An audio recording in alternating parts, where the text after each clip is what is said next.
नमस्कार. शुभम भवतु. सुप्रभात. आजचा सुविचार आहे, आज घराघरामध्ये व्यक्तिमधील संवाद संपत चाललेला आहे. सुसंवाद तर लांबची गोष्ट आहे. जेव्हापासून कोरोना येऊन गेलाय तेव्हापासून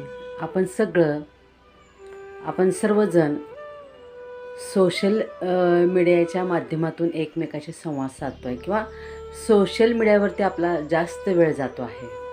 त्यामुळे आपण एकमेकासोबत बसून बोलणं, एकमेकांना विचार मांडणं किंवा एकमेकांशी चर्चा करणं ही थोडीशी गोष्ट परावृत्त होत चाललेली आहे.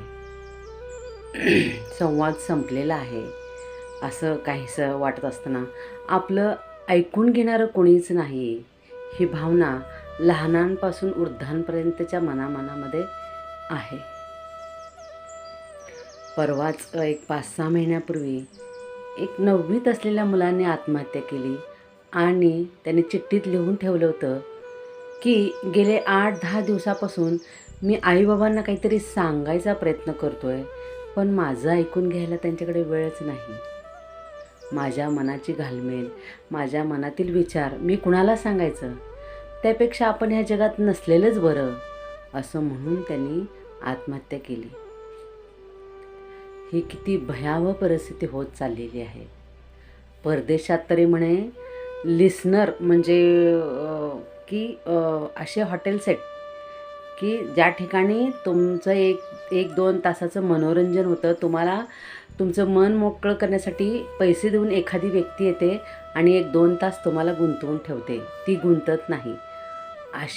अशी हॉटेलसुद्धा तिकडं निघालेले आहेत. मला माहीत नाही आता आपल्या भारतामध्ये पण ती येतील की नाही. त्या अगोदरच आपण थोडंसं आपल्या कुटुंबामध्ये आपल्या मुलामुलींशी आपण सुसंवाद साधला पाहिजे. त्यांना वेळ दिली पाहिजे. मित्रमैत्रिणींना आपण वेळ दिलं पाहिजे. त्यांच्याशी आपण बोललं पाहिजे. बोलणं फार महत्त्वाचं आहे.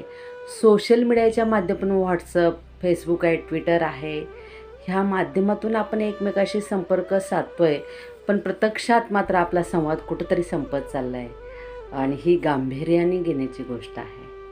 धन्यवाद. शुभम भवतु. स्वयं भव.